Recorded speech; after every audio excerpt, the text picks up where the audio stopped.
Bit. Thank you, Mr. Chairman. Senator Sessions, congratulations on your nomination. Thank you. You are a friend. You are a man of integrity. You and I have worked closely together on this committee, on the Armed Services Committee, and I have every confidence you are going to make a superb Attorney General. You know, this has been an interesting day at this hearing, listening to Democratic senator after Democratic senator give speeches in praise of the rule of law. And I am heartened by that. I am encouraged by that. Because for 8 years it's been absent. For 8 years we've seen a Department of Justice consistently disregarding the rule of law. When Eric Holder's Department of Justice allowed illegal gun transactions, illegally sold guns to Mexican gun traffickers as part of Fast and Furious, guns that were later used to murder Border Patrol agent Brian Terry, the Democratic members of this committee were silent. When Eric Holder was found in contempt of Congress for refusing to cooperate with Congress's investigation into Fast and Furious, once again the Democratic members of this committee were silent.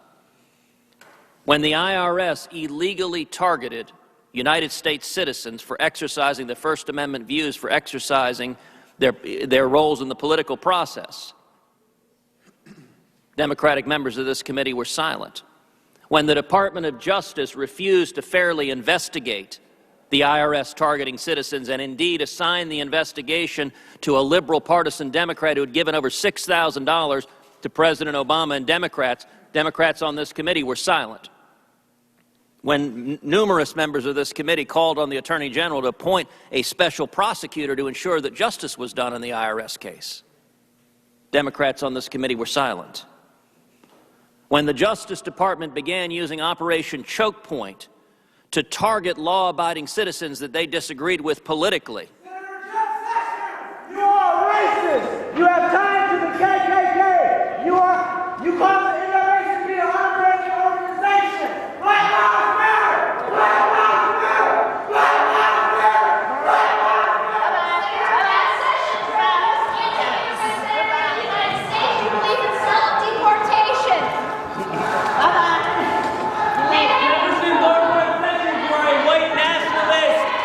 Black Lives Matter. Black Lives Matter too. Senator Sessions does not respect the rights of African Americans, Muslims, or immigrants. Senator, do your job. Senator, do your job. Senator Sessions is a racist. you know, free speech is a wonderful thing.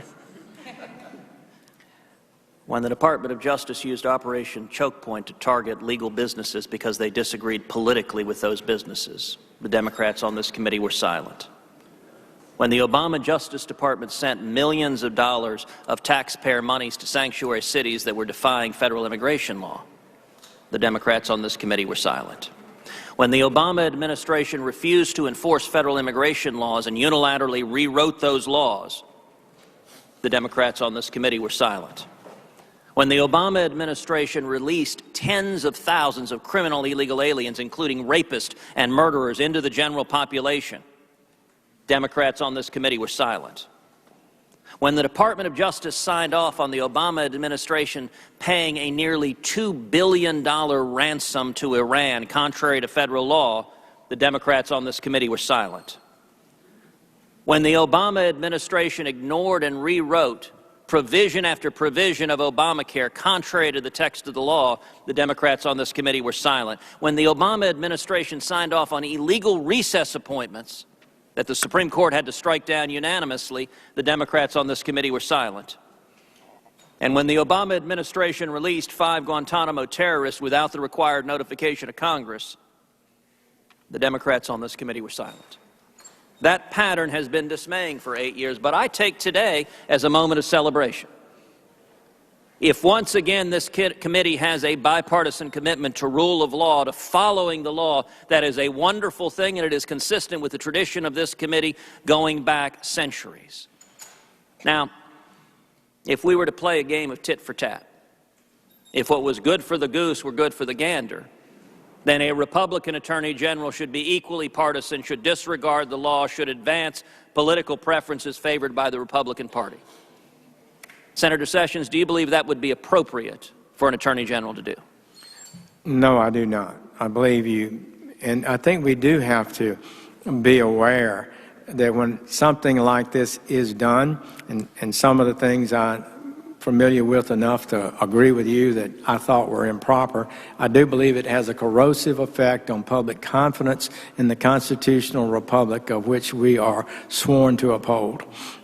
I think you are exactly right. You and I are both alumni of the Department of Justice, and it has a long bipartisan tradition of staying outside of partisan politics, of simply and fairly enforcing the law. I will say right now, if I believed that you would implement policies, even policies I agreed with contrary to law, I would vote against your confirmation. And the reason I am so enthusiastically supporting your confirmation is I have every degree of confidence you will follow the law faithfully and honestly. And that is the first and most important obligation of the Attorney General. Now, earlier in this hearing, Senator Franken engaged you in a discussion that I think was intended to try to undermine your character and integrity. And in particular, Senator Franken suggested that you had somehow misrepresented your record. It is unfortunate to see members of this body impugn the integrity of a fellow senator with whom we have served for years. It is particularly unfortunate when that attack is not backed up by the facts. Senator Franken based his attack primarily on an op-ed written by an attorney, Gerald Hebert. There is an irony in relying on Mr. Hebert because, as you well know, in 1986, during your confirmation hearing, Mr. Hebert testified then and attacked you then, making false charges against you. And indeed, I would note in the 1986 hearing, 2 days later, Mr. Hebert was forced to recant his testimony, to say that he had given false testimony to this committee, and indeed to say, quote, "I apologize for any inconvenience caused Mr. Sessions or this committee by my prior testimony." So an individual who's testified falsely once before this committee, his op-ed is now the basis for Senator Franken's attack on you. And indeed, the basis of Senator Franken's attack is he claims you were uninvolved in several civil rights cases that were listed on your questionnaire. In 1986, Mr. Hebert testified, this is a quote from him, "I have needed Mr. Sessions' help in those cases, and he has provided that help every step of the way." Is that correct, that that's what Mr. Hebert testified? Yes, that's correct. Now, in the 4 cases Senator Franken referred to, you reported all 4 of them in your supplement to the Judiciary Committee. Is that right? That is correct. Mr. Franken didn't mention that. And let me point out, here's how you describe your involvement in your written submission to this committee. Quote, "For the cases described in 2, 4, 8, and 9, my role, like most U.S. attorneys in the nation and with non-criminal civil rights cases, was to provide support for the Department of Justice, Civil Rights Division's attorneys. I reviewed, supported, and co-signed complaints, motions, and other pleadings and briefs that were filed during my tenure as U.S. Attorney.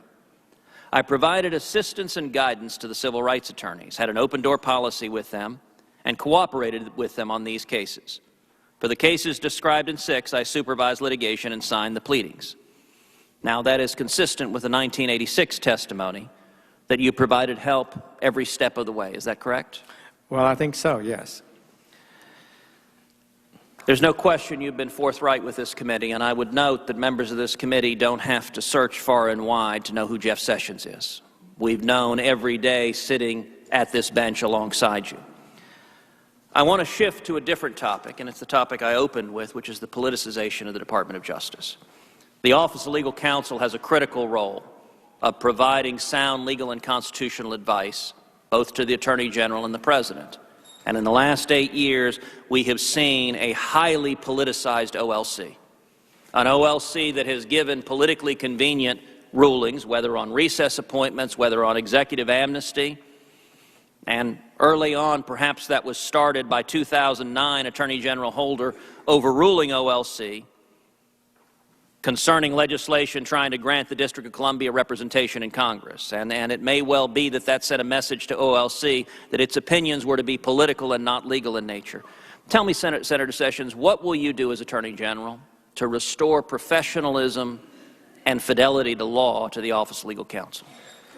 Senator Cruz, I think any short-term political agenda gains that come from the abuse of the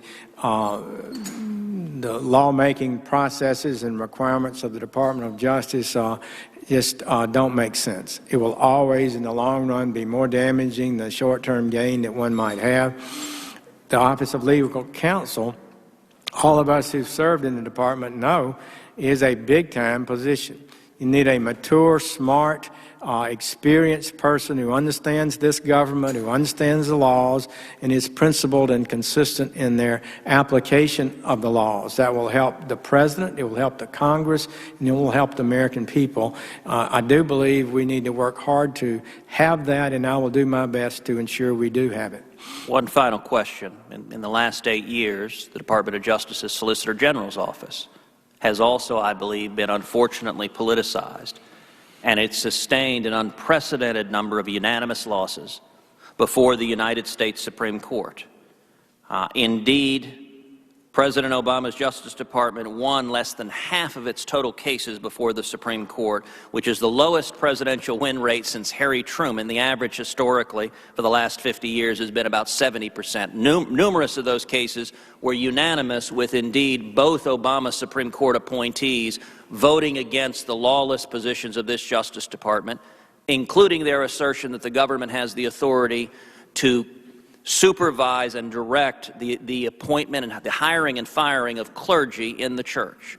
What will you do as Attorney General to ensure the integrity of the Office of Solicitor General, that it is faithful to the law and not advancing extreme political positions like the Obama Justice Department did that have been rejected over and over again by the Supreme Court? I think the problem there is a desire to achieve a result sometimes that overrides the commitment to the law. In the long run, this country will be stronger if we adhere to the law, even though somebody might be frustrated in the short term of not achieving an agenda.